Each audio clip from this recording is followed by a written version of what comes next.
देखी के माथा बहिलल पिया के जब हमें सलाही बमिलल मायरे देखी के माथा बहिलल पिया के जब हमें सलाही बमिलल छोटा की ननदिया से सखी खुलल न कराज बा छोटा की ननदिया से सखी खुलल न कराज बा पता चलल हट सोइया मोर लड़ी कइए से ना समाज बा पता चलल हट सोइया मोर लड़ी कइए से ना समाज बा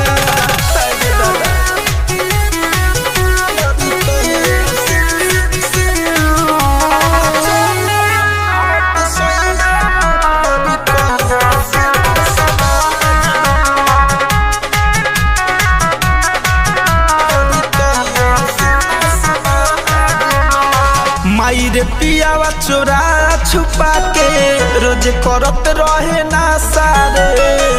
एही से सोचत रही उनका देहिया के काहे बिगड़त दासारे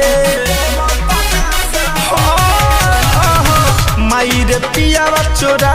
छुपा के रोज करत रहे ना सारे एही से सोचत रही उनका देहिया के काहे बिगड़त दासारे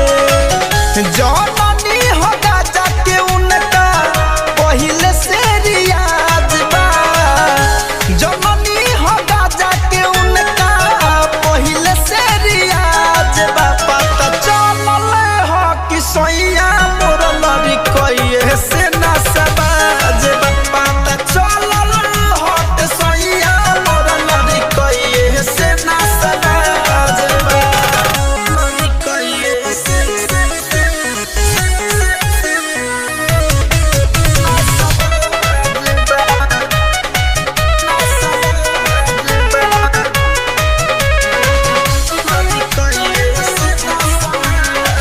जरिए से संहतिया पिया के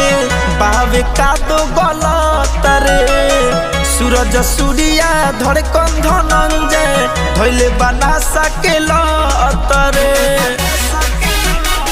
अरे माई जरिए से संहतिया पिया के बावे का दो गलत रे सूरज सूर्या धरे